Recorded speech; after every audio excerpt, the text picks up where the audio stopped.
Hello, welcome to 50 Minutes of Consulting Best Practices. Hello, David. Welcome back. Thank you, Maria Isabel. It's nice to see you after a month away. Happy to have you trekking back up north from Argentina. And happy Monday to everybody else. To all of you who are joining us live, please start typing your questions, your observations, whatever you want to tackle us to tackle today in the comments right away. It takes a minute for it to sync, so it's helpful if you start. And for those of you who are new, welcome as well. We tackled your questions about consulting practices, how to make them grow with more delight, more successfully in the most practical and tactical way we can. So having said that, David, are you ready for the first question? Sure. Let's jump in, whatever it is. All right. So, David, if a client is not open to using the consultant's project management tools for various reasons, for example, maybe they have their own, aren't tech savvy, etc., how would you address that? And this is a question from Amy. Thank you, Amy. Okay. Thank you, Amy. It's a good way to get back into business. So you have so my assumption is you have a tool you use, whatever it is, Monday or Basecamp or, something like that you use. And for whatever reason, the client doesn't want to do it. It's a little bit of it depends. The overall answer is do what the client wants, right? Be right side up. So if the client doesn't want to use your system, don't use your system. Adopt to whatever system they have. But as I was reading that question, I realized there's a little bit of a nuance because if they're not tech savvy, that might be slightly different. So I think understand why. If they have their own system or they've used systems or they just don't like those tools, then adapt to them. Work their way. The project's about them, not about you. If they just need to be educated a little bit, and you're going to give them a bit of a value add by showing them how to project manage on a really good system, well, then maybe you just bring them through that. Those are my initial thoughts. What do you think, Maria Isabel?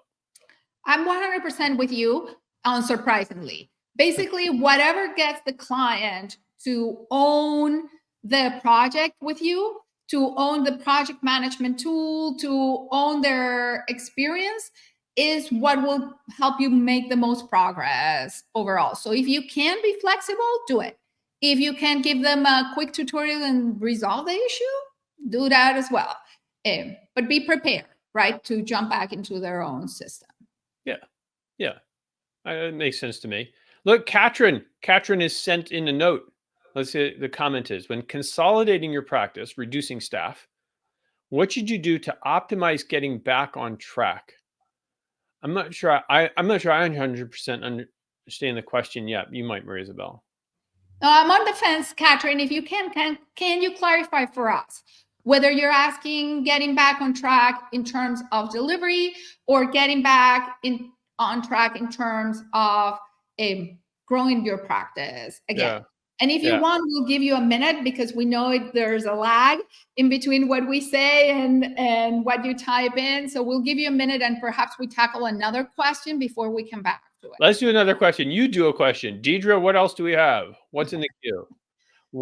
This one's going to be then for you. One of my subcontractors in my largest project, who's also my friend, has taken it upon himself to initiate conversations about potential new projects or expansion of our scope.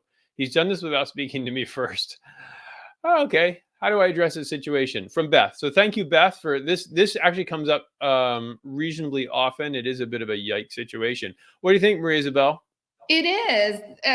Ouch. It sounds like you're in a bind, and I'm very sorry to hear that. Thinking about it, the suggestion is have a reset meeting with your subcontractor in a way that is constructive and additive as opposed to antagonistic. But be clear, you own the relationship. Therefore, those are your clients, and you always need to be in the room when you're discussing alternatives or proposals, unless you have made a decision beforehand that this is a conversation you will not participate in. So kind of very clear, simple rules, right? Also share your mutual expectations and ask your subcontractors, what happens when there's a new opportunity that your subcontractor has spotted? Align on what happens then.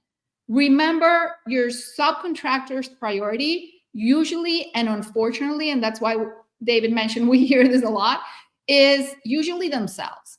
So how would these expectations work for your subcontractor and help them while retaining you as the owner of the relationship? David, what do you think? Yeah. I mean, so this happens all the time. We see it a lot. And I, this is a problem that occurs, as I think you were saying, Marie Isabel, because you don't set the ground rules up front with your subcontractor. When I was running the consortium, we were very clear what the lanes are. And if you're coming in with as a consultant or as a small consulting firm working on a project, you work on the project. Anything having to do with the relationship, anything having to do with scope, fees, timing, the outline of the project, if you will, that has to come back through, that would come back through us. But that was established right up front. So everybody knew that. And so I think part of this is, just managing it up front. I kind of, though, I'm looking at this and saying, I like the idea that you've got someone on your team who's trying to expand scope. So, that's good news. It's just a matter of establishing what they're allowed to talk about and what they're not. I'm with you, David, and I think you bring up a great point.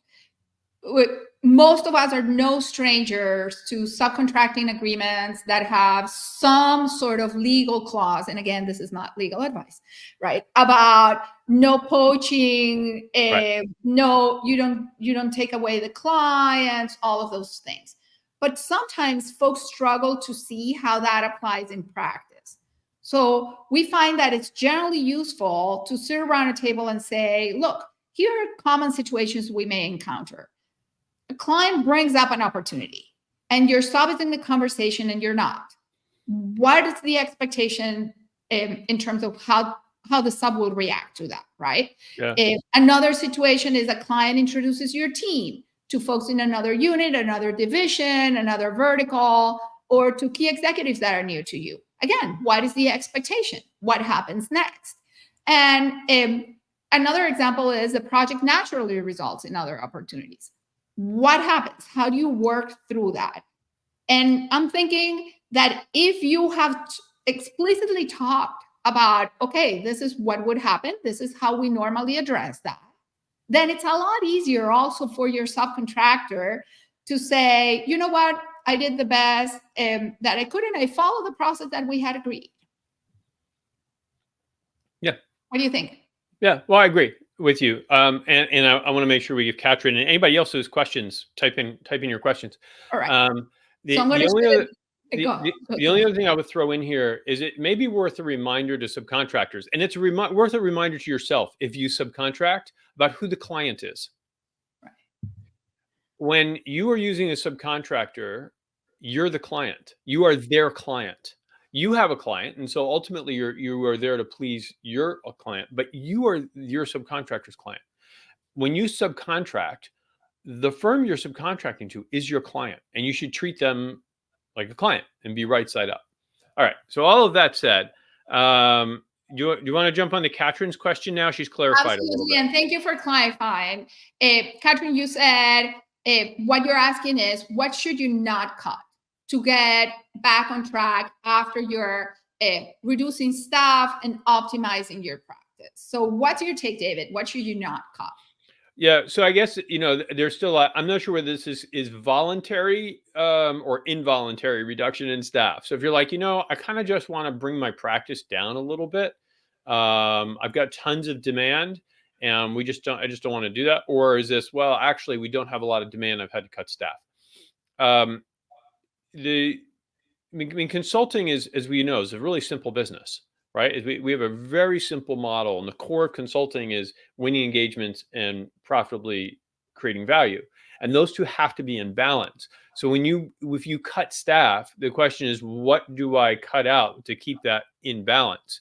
If it's involuntary, in all likelihood, you need to make sure you're not cutting back your business development time.